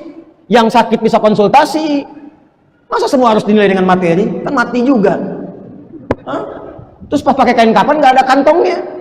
Sekali-kali lah setiap Jumat. Yang punya lapangan pekerjaan kumpul, bagikan yang berkahnya. Yang belum dapat jatah makanan, nggak ada database-nya, database aja. Bagus, nasi berkah bagus bagi. Yang lebih bagus kumpulkan itu, dibikin kasnya di masjid, jadikan sembako, data di wilayah ini siapa yang belum, setiap pekan santunan, CSR dari perusahaan muslim, satukan semua, itulah Islam. Ngajinya begitu. Dan yang kelima yang terakhir ditutup, semua dikerjakan karena Allah akhirat. Wabil akhirati hum Sebab kalau cuma ditarik ke dunia gagal. Ngajinya saat mau ujian aja, habis ujian nggak ngaji lagi. Sholatnya tahajud kalau mau dapat proyek aja, udah dapat proyek nggak tahajud lagi. Gagal nanti. Kerjakan semua karena Allah. Lillah. 5 ini aja. Yang terakhir jadikan proyek akhirat. Wabil akhirati hum 5 ini jadikan proyek akhirat. Sudah. Ini kurikulumnya 5. Seperti yang saya janjikan. Mulai hari ini upgrade iman, perbaiki sholat, berbagi dalam kebaikan, interaksi dengan Quran, belajar sirah, baca sejarah sesuai dengan kebutuhan. Lalu yang terakhir, konsisten niatkan untuk ibadah kita sebagai bekal pulang menghadap Allah Subhanahu wa taala. Paham insyaallah? dan cintai tempat kita bernaung, negeri kita bernaung. Ya, berbaktinya karena imannya. Insyaallah mudah-mudahan semua yang hadir diberkahi oleh Allah Subhanahu wa taala. Jadi kan minta doa khusus ibu wakil wali sakit sama imam sakit. diberikan kekuatan oleh Allah Subhanahu wa taala dalam beramal saleh. Yang sakit insyaallah disembuhkan oleh Allah dengan kesembuhan yang terbaik. Siapapun, ada ibu wali juga sakit, imam kita sekarang diuji sakit, mudah-mudahan dengan sakit itu menjadi obat dari segala keburukan-keburukan atau sifat-sifat yang kurang baik, diampuni dosa-dosa dan diberikan kesehatan lebih baik setelahnya. Kita bermohon kebaikan dan doa kepada Allah mengakhiri pertemuan kita di malam hari ini. Sebelum kita berdoa, saya ingin umumkan satu, bagi adik-adik yang sudah terdaftar di program Kadar Ulama, insya Allah sepulang dari sini akan diseleksi dan mungkin Selasa atau Rabu sudah masuk ke tempat karantina untuk belajar dengan saya selama kurang lebih sampai setahun sampai 4 tahun, dan setingkat S1 itu nanti saya siapkan tempat dan gratis semuanya sampai selesai, dan itu dapat ijazah yang setara dengan S1-nya LC dari luar. Ya, nanti akan belajar juga ke Mekah, belajar ke beberapa tempat, itu diseleksi cuma 20 orang untuk tahun ini. Insya Allah tahun depan dibuka kembali, dan yang akan dikirim ke luar negeri insya Allah 36 orang di akhir Januari ini, itu pun nanti gratis insya Allah kita siapkan. Saya harap belajar yang serius, jangan pulang sebelum jadi ulama yang benar, karena program beasiswanya sampai S3. Ya, kemudian teman-teman, kita sekarang yang terhubung juga dengan teman-teman dimanapun, insya Allah kita akan speed up, mempercepat pembangunan pesantren Mira. 2024 itu insya Allah sudah akan dimulai. Anda yang berminat mendaftarkan santrinya ke sana boleh. Hanya 40 orang diterima, tapi syaratnya 30 juz dulu Qurannya. Ya, karena itu pesantren hanya untuk mencetak ulama. Yang diterima cuma 40 orang. Insya Allah kita akan menabung sehingga menjadi gratis sampai dengan S3 sampai ke atas. Ya, pendidikannya 6 tahun nanti dan diajarkan berbagai disiplin ilmu insya Allah. Ya, mulai ada sekarang, masih ada setahun ke depan. Dan nanti kalau sudah jadi akan ada kajian terbatas di Santri Mira yang umum. Nanti ada undangan 100 orang pas santri libur bisa di sana gratis. Ya, nggak bayar nggak apa, cuma nanti untuk makan Anda aja sama cuci misalnya bisa masing-masing. Itu bisa belajar sampai akhir pekan nanti gantian. Ya, karena itu mari kita sempurnakan, itu wakaf semuanya. Ya, sifatnya wakaf, tidak ada satupun kepemilikan dari suratnya, tanahnya sampai bangunannya. Sehingga nanti yang belajar kalau saya meninggal bisa meneruskan. Ya, masih ada waktu sampai setahun depan untuk berwakaf. Kalau sudah selesai, peluangnya sudah selesai. Ya, nanti kalau teman-teman mau ikutan, ada di BSI Bank Syariah Indonesia, nomor rekening 111 3 kali 1-nya 4444 4 kali 4-nya 142 111 4444 142. Insyaallah Ramadan ini di atas nama Ma'had Islam Rafi' Akhir. Semuanya wakaf. Kesempatannya hanya untuk setahun ini, setelah itu selesai. Anda bisa alihkan ke tempat lain yang seperti Anda inginkan. Mudah-mudahan berkah dan insya Allah dipercepat oleh Allah Subhanahu wa taala. Mari kita berdoa, tundukkan hati kita, lembutkan diri kita, dan semoga doa kita dikabulkan insya Allah. Alhamdulillahirabbil alamin. Allahumma nahmaduka tamamal hamdi kama 'allamtana an nahmadaka wa nashkuruka syukran tamama syukrika ma 'allamtana an nashkuraka antal muqaddim wa antal muakhir bi yadikal khair innaka 'ala kulli syai'in qadir. اللهم يا ارحم الراحمين نتوسل ونصلي على حبيبك الكريم رسولك المصطفى الامين سيدنا محمد وعلى اله وصحبه وذريته وامته الى يوم الدين. ربنا لا تدع لنا في مقامنا هذا وفي كل مقام ذنبا الا غفرته. Ya Allah, jika ada pendosa di lingkungan masjid ini atau di daerah ini atau dimanapun ia berada, mohon di malam ini ya Allah ampuni seluruh dosa-dosanya. Wala hamman illa farajtah, jika ada yang diuji dengan kegelisahan dalam hatinya maka mohon tenangkan keadaan jiwanya. Wala dainan illa qadaitah, jika ada yang diliputi oleh hutang piutang anugerahkan rezeki kepadanya untuk melunasi hutang-hutangnya. Wala maridan illa syafaitah, jika ada diuji dengan penyakit siapapun dan seberat apapun maka mohon angkat dan sembuhkan penyakitnya. Wala ansiran illa yasartah, jika malam ini ada yang merasakan kesulitan di keluarganya, pekerjaannya, kehidupan sosialnya, mohon ya Allah angkat dan hilangkan seluruh kesulitannya. Allahumma ja'alna jam'ana hadha jam'an marhumah wa tafarruqana min ba'dihi tafarruqan ma'sumah. Ya Allah, jadikan pertemuan kami, pengajian kami malam hari ini pengajian yang mengeratkan jiwa kami dengan hidayah-Mu ya Allah. Dan bila mesti berpisah, jadikan perpisahan kami mempertemukan kami kembali dalam keadaan yang lebih baik dan cinta karena-Mu ya Allah. Allahumma ja'alna min ahli al-Qur'an. Ya Allah, jadikan kami termasuk dari ahli Al-Qur'an. Waj'alil Qur'ana sahiban lana fid dunya, nuran lana fil qubur, wa syafi'an lana fil akhirati ya arhamar rahimin. Dan jadikan Al-Quran sebagai teman kami di dunia, cahaya di alam kubur, dan syafaat bagi kami di akhirat kelak. Allahumma rzuqna ni'mata hubbi rasulika sayyidina Muhammad sallallahu alaihi wasallam wa liqa'ihi yaumal qiyamati fi daris salam. Ya Allah, anugerahkan kami nikmat terindah untuk mencintai Rasulullah sallallahu alaihi wasallam dan pertemukan kami di akhirat kelak di surga-Mu ya Allah dengan Rasulullah sallallahu alaihi wasallam. Allahumma ja'alna mimman tahabbu fika ya arhamar rahimin. Dan Allah, Ya Allah, jadikan kami termasuk yang saling mencintai karenamu ya Allah ya Arhamar Rahimin. Rabbana atina fid dunya hasanah wa fil akhirati hasanah wa qina adzabannar. Wa sallallahu ala sayyidina Muhammad wa ala alihi wa sahbihi ajma'in. Wa akhiru da'wana subhanakallahumma wa bihamdika nashhadu an la ilaha illa anta nastaghfiruka wa natubu ilaik. Wa akhiru da'wana alhamdulillahi rabbil alamin. Assalamualaikum warahmatullahi wabarakatuh.